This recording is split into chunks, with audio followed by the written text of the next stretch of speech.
नमस्कार देशवासियों, मैं जगन्नाथ कुशवाहा। आज मैं आपको एक मानववादी चिंतक से मिलाने जा रहा हूं, जिसका नाम है एडवोकेट संजय सिन्हा।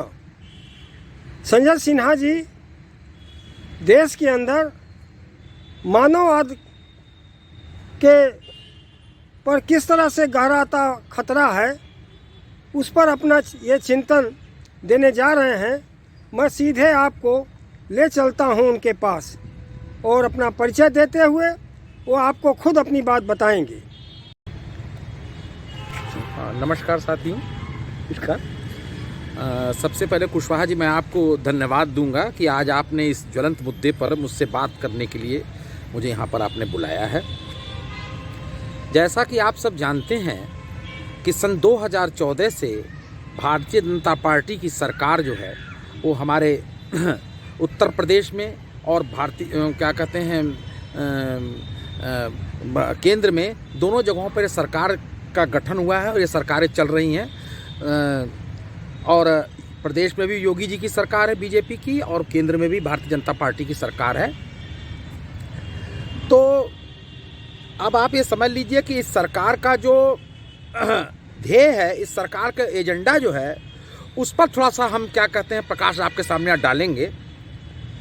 सबसे पहले तो ये सरकार जो है वह बाबा साहब के अंबेडकर के द्वारा बनाए गए संविधान के प्रबल विरोधी सरकार जो है, क्योंकि बाबा साहब अंबेडकर का जो संविधान है वह मानवता पर, समानता पर, भ्रातृत्व पर आधारित संविधान है। वह देश के जो शोषित वर्ग है, दलित वर्ग है, पिछड़ा वर्ग है, अल्पसंख्यक वर्ग है, वो उसके संवर्धन की बात करता है, उसको राष्ट्र के मुख्य धारा में लाने की बात करता है। जबकि भारतीय जनता पार्टी की जो विचारधारा है, जो कि राष्ट्रीय सेवक संघ से पल्वित पुष्पित होती है, जो कि उसका मात्र संगठन प्रति संगठन है, वह संगठन जो है, जो कि दक्षिणपंथी संगठन कहा जाता है, वह संगठन जो है वह विषमतावादी विचारधारा का संपोषक है, मनुवादी विचारधारा का संपोषक है, स्त्री विरोधी विचारधारा का संपोषक है। संघ के जो द्वितीय सरसंघचालक गोलवरकर जी थे, वो कहते थे कि भारत का संविधान जो है वो बेकार संविधान है, उसमें अंदर भारतीय दर्शन नाम की कोई चीज़ नहीं, क्या कहते हैं, ये विदेशी संविधान है। इसने एक महिला को प्रधानमंत्री बना दिया, जिससे देश जो है, जब महिला और विधवा को प्रधानमंत्री बनाया, जिससे देश टुकड़े टुकड़े हो जाएगा। इस तरह की बातें दिया करते थे। उन्होंने ही बाबा साहब अम्बेडकर की शव यात्रा निकाला, जो है संविधान का घोर विरोध किया, हिंदू कोड बिल का उन्होंने घोर विरोध किया। जो भी सुधारात्मक सुधार थे, जो विचारधारा थी, उसका ये घनघोर विरोधी थे। आज ये आप सुन रहे होंगे कि राष्ट्रीय सेवक संघ के जो सरसंघचालक भागवत जी हैं, उन्होंने कहा कि हमारे देश को स्वतंत्रता जो है वो 15 अगस्त 1947 को नहीं मिली थी, वरन 22 जनवरी 2024 को स्वतंत्रता मिली थी, जबकि राम मंदिर का निर्माण हुआ था। ये वो फासिस्टवादी ताकतें हैं जिनकी देश की आज़ादी में कोई भी इनका योगदान नहीं था। इन्होंने ना उसके लिए जेल के, ना उन्होंने एक कतरा खून बहाया जो है, और आज वो ऐसा वक्तव्य कह के देश के हजारों शहीदों का, स्वतंत्रता सेनानियों का अपमान करते हैं।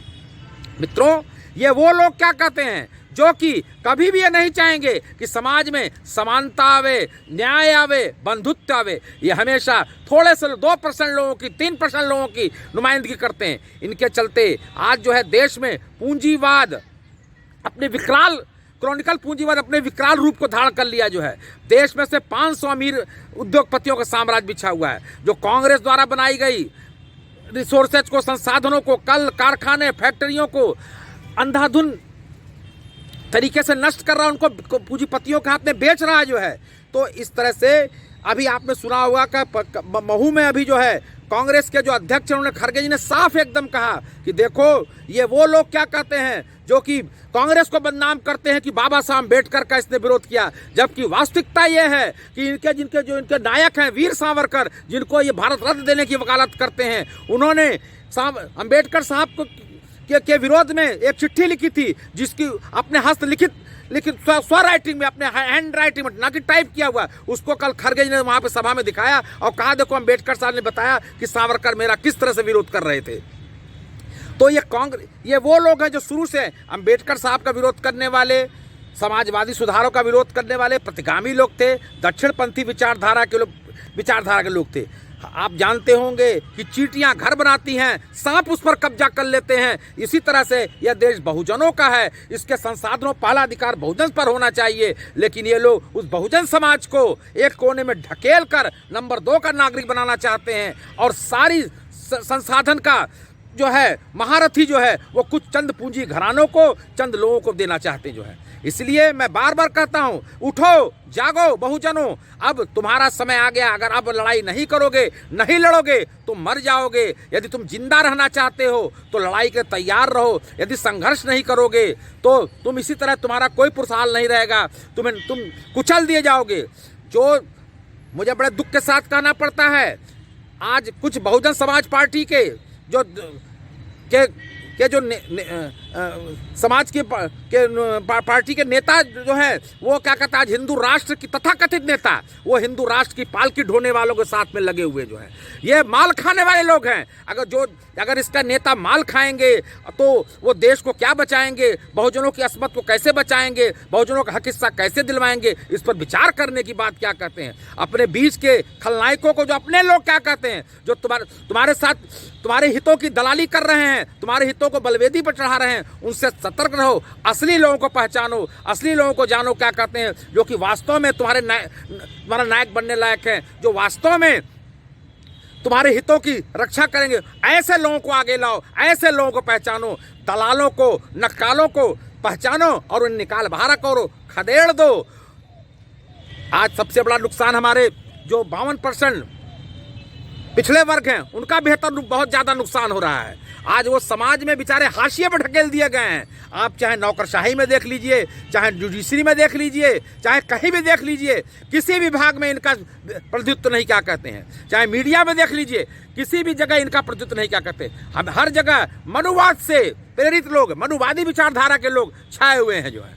इसका मतलब ये हुआ। और लेकिन जो हमारे दलित समाज के तथाकथित स्वयंभू नेता वो क्या कर रहे हैं, वो कुछ भी नहीं बोल रहे हैं। उनका तो एक ही नारा है, जिसकी जितनी थैली भारी उसकी उतनी हिस्सेदारी। वो माल कमाने में लगे हुए हैं। मैं पुनः एक बार आप लोगों को कहना चाहता हूं कि ऐसे नेताओं से, ऐसे नक्कालों से, ऐसे धूर्तों से, ऐसे फ्रॉड लोगों से बचिए और क्या कहते हैं, उनको बाहर का रास्ता दिखाइए। और जो आपके असली नायक हैं, असली लोग जो आपकी लड़ाई लड़ रहे हैं, राहुल गांधी जो जातीय जनगणना की बात करते हैं, आरक्षण को बचाने की बात करते हैं, संविधान को बचाने की बात करते हैं, उनके साथ आइए और तन मन धन से उनका साथ दीजिए। क्या जो है, तभी आपका कल्याण होगा, तभी इस राष्ट्र का कल्याण होगा, तभी भारत विश्व में, मैं कहता हूँ पहली विश्व गुरु कब बनेगा, जब इन लोगों का प्रतिनिधित्व आप करिएगा। अगर बहुजन बटेंगे तो बहुजन कट जाएंगे। पिछड़ा अगर एकजुट नहीं होगा तो उसकी अस्मिता नष्ट हो जाएगी, उसका वजूद नष्ट हो जाएगी।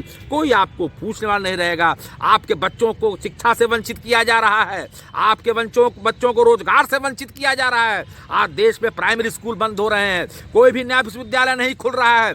नई शिक्षा नीति ने पूरे शिक्षा कबाड़ कर दिया है, शिक्षा का बाजारीकरण हो गया है। ये सब क्या चीजें हैं। जितने पूंजीवाद बढ़ेंगे उतने क्या कहते हैं, आप गरीब होंगे। कुंभ में नहाने से, खरगे जी ने जो कहा है कि कुंभ में नहाने से तुम्हारी निर्धनता नहीं मिटेगी। ये ढोंग पाखंड कांवड़ ढोने से तुम्हारी निर्धनता नहीं मिटेगी। महादेव लहादेव करने से तुम्हारी निर्धनता नहीं मिटेगी। जल चढ़ाने पर निर्धनता नहीं मिटेगी। तुम्हारी निर्धनता तभी मिटेगी जब तुम शिक्षित होगे, एजुकेट होगे। जो बाबा साहब ने कहा था कि शिक्षा वह शेरनी का दूध है, जो पिएगा वही दहाड़ेगा। मंदिरों में जाने से तुम्हारी शिक्षा, तुम्हारा भला नहीं होने वाला। क्या कहते हैं, पत्थर को पूजो, तुम्हारा भला नहीं होने वाला है। तुम्हारी बुद्धि पत्थर की तरह हो जाएगी, तुम्हारा IQ डेवलप नहीं हो पाएगा। इसलिए मेरी तुमसे करबद्ध प्रार्थना है, अब से जागो, अब से उठो, अभी देर नहीं हुई है। अगर अब नहीं जागोगे तो फिर कभी नहीं जागोगे। तुम्हारा वजूद जो है वो मिट जाएगा, तुम इतिहास की चीज बन जाओगे। जरा याद करो अपने गौरवशाली के इतिहास को। सम्राट अशोक को याद करो, ज्योतिबा फूले की वाणी को याद करो, सावित्रीबाई फूले को याद करो, साहू जी महाराज को याद करो। कहाँ वो, उन्होंने कौन सी वाणी दिया था, कौन से विचार दिए थे, आज कहाँ विचार वो है। उस पर अमल करो मेरे भाइयों, मेरे दोस्तों, तभी तुम आगे बढ़ोगे, तभी तुम इस देश के मुख्य धारा में शामिल होगे। इसी के साथ मैं ज़्यादा नहीं बोलूँगा, मैं अपनी वाणी को विराम देता हूँ। यदि किसी को मेरी बातों से कोई कष्ट हुआ हो तो मैं उसके लिए क्षमा चाहता हूँ। धन्यवाद। अंत में मैं अपने गुरुवर जो मेरा साक्षात्कार ले रहे हैं, जो मेरे राजनीतिक प्रदर्शक हैं, मैं तो उनसे इसीलिए प्रभावित होकर आया कि अपने मिशन के प्रति ये हमेशा लालायित रहे। मिशन के प्रति इन्होंने अपनी निजी महत्वाकांक्षाओं को तिलांजलि दे दिया। मिशन के प्रति इन्होंने सत्ता का लोभ ठुकरा दिया। मिशन के समर्पित होने के कारण ये मानववादी विचारधारा के व्यक्ति हैं। इनको किसी जात पात में हम नहीं बांध सकते हैं। ये हमेशा मानववाद की बात करते हैं, बोधिसत्वा की बात करते हैं। ये वही बात करते हैं जो बाबा साहब अम्बेडकर बात करते थे। ऐसे आज उनसे मिलकर जब मैं उनके साथ रहता हूँ तो मैं भी अपने को बड़ा गर्वान्वित महसूस करता हूँ। मैं जो भी बोल रहा हूँ शब्द उनके हैं, भावना मेरी है। मैं उनके शब्दों के द्वारा ही अपने भावनाओं को आपके सामने व्यक्त कर रहा हूँ। धन्यवाद।